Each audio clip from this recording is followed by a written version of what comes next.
तो जैसे आपने बोला कि जो आधुनिक देश है यानी कि जो डेवलप कंट्रीज हैं, वहां के जो लोग हैं वो खुश हैं, या इंडिया की हम बात करें कि हम लोग एक्चुअली में पैसे को लेकर, मेटेरियलिस्टिक चीजों को लेकर या फोकस्ड, और कहीं ना कहीं एंजाइटी इश्यूज, डिप्रेशन, स्ट्रेस वो बढ़ रहा है।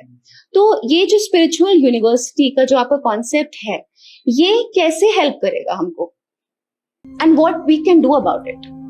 मैं इसको साइंटिफिक समझाता हूं।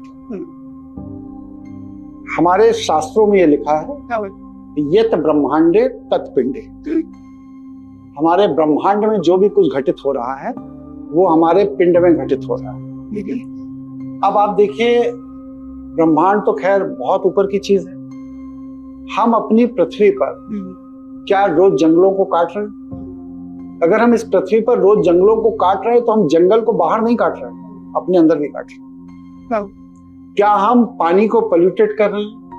अगर हम पानी को पोल्यूटेड कर रहे हैं तो हम प्रकृति में पानी को पोल्यूटेड नहीं कर रहे हैं, हम अपने अंदर भी पानी को पोल्यूटेड कर रहे हैं। इसी तरह हम ऑक्सीजन को पोल्यूटेड कर रहे हैं, अपने अंदर भी कर रहे हैं। तो हमें क्या करना है कि हमारी जो पंचतत्वीय शरीर है, क्षिति, जल, पावक, गगन, समीरा, पृथ्वी तत्व, जल तत्व, अग्नि तत्व, वायु तत्व और आकाश तत्व, इसको अगर हम शुद्ध नहीं रखेंगे तो बाहर की दुनिया में कुछ भी प्राप्त करने हम कभी भी सुखी नहीं हो सकते। बट आपको नहीं लगता कि स्पिरिचुअलिटी की बात हम कर सकते हैं, बट ये कहीं ना कहीं बहुत टफ है ना? बिल्कुल टफ नहीं है। मार्केटाइजेशन करके बाजारवाद के तहत सभी कंपनियों को टारगेट दिए गए हैं कि तुमको इतनी कार बेचनी है, तुमको इतनी कैमरे बेचने हैं, तुमको इतनी लाइट बेचनी है, तुमको इतना यूरिया बेचनी है, वगैरह वगैरह। तो ये टारगेट इसलिए दिए जा रहे हैं क्योंकि पूरी दुनिया का पैसा उनके पास है, इसीलिए दिए जा रहा है। और जब पूरी दुनिया का पैसा उनके पास जा रहा है तो एप्पल के मालिक का क्या हुआ? कैंसर से मर गया ना। तो इसका मतलब यह है कि पूरी दुनिया का पैसा भी उनको कैंसर से बचा नहीं पाया। तो हमको अपने को बचाना, हम जब सरवाइव करेंगे तभी तो इस दुनिया में जी पाएंगे, इस दुनिया को एंजॉय कर पाएंगे। अगर हमारा ही सर्वाइवल मुश्किल हो जाएगा तो हम कैसे बचेंगे? तो स्पिरिचुअलिटी जो है उसमें हमें करना क्या है जिसकी वजह से हमें जितनी जरूरत है उतना ही उपभोग करना। जैसे आज तक हम जीते आए, हमारा इतिहास 1 लाख साल पुराना है। 1 लाख साल में हमको जितनी जरूरत रही हमने उतना उपयोग किया। आज हम लोग कॉमर्शलाइज हो गए हैं। हो क्या रहा है कि अगर हमको भूख लगी है, हमने 2 एप्पल तोड़े, खा लिए। आज क्या है कि एप्पल के बगीचे लगाए जा रहे हैं और बड़ी बड़ी पेटियों में एप्पल फॉरेन भेजा जा रहा है। तो ये प्रकृति का दोहन है। क्यों? क्योंकि आप जब फॉरेन भेज रहे हो तो आधे एप्पल तो रास्ते में सड़ जा, उपयोग तो हो नहीं रहा।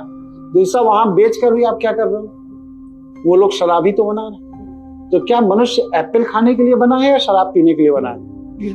तो इसको हमें समझना पड़ेगा कि अगर एप्पल को ईश्वर ने हमारे खाने के लिए बनाया है तो हम एप्पल को खाएं, एप्पल से शराब बनाकर ना पिए। और अगर हम एप्पल को बिगाड़ कर शराब बनाकर पिएंगे तो हमारे पास पैसा जरूर होगा, थोड़ा सा एक टेस्ट होगा, नशा होगा, लेकिन वो अल्टीमेट कैंसर का कारण है। तो स्पिरिचुअलिटी का कनेक्शन सीधा प्रकृति। तो आप कह रहे हो कि मैं प्रकृति के रॉ फॉर्म में जो भी चीज जैसी उपलब्ध है आप उसको वैसे ही कंज्यूम करेंगे तो आपको सेटिस्फेक्शन मिलेगा। और आपने अगर उसको केमिकल से चेंज कर दिया या साइंस की मदद से चेंज कर दिया, फिर आप उसके इंटेक को करेंगे तो आपकी बॉडी के लिए वो एक फॉरेन मटेरियल है। और वो आपकी बॉडी को, क्योंकि फॉरेन मटेरियल है, और जब आप उसको इंटेक करते हो तो आपकी जीवनी ऊर्जा वहां संघर्ष करती है, क्योंकि वो फॉरेन मटेरियल को एक्सेप्ट नहीं करना चाहती है और तरह तरह के रोग पनपने लगते हैं। आज इस बात को साइंटिस्ट महसूस कर रहे हैं, लेकिन मेडिसिन बनाने वाली जो मेडिसिन लॉबी है, ड्रग बनाने वाली ड्रग्स लॉबी है, ये इसको मार्केट में आने नहीं दे रही है। क्यों? अगर ये चीजें मार्केट में आ गई तो उनकी दवाइयां नहीं बिकेंगी, उनके इक्विपमेंट्स नहीं बचेंगे, हॉस्पिटल्स नहीं चलेंगे। तो इस वजह से वो लोग इस चीज को समाज में आने नहीं दे रहे हैं। लेकिन रिसर्च चल रही है, पानी पर रिसर्च चल रही है, चावल पर रिसर्च चल रही है, हवा पर रिसर्च चल रही है, क्लाइमेट पर रिसर्च चल रही है। तो हम उस यूनिवर्सिटी के माध्यम से लोगों को एजुकेट करना चाहते हैं। जो चीजें मानवता के हित में है लेकिन हिडन, छिपाई जा रही हैं, उनको समाज को बताना चाहिए, तभी मानवता बच सकती है। वरना एक समय ये आएगा कि ये प्रकृति मनुष्य को खत्म कर देगी। तो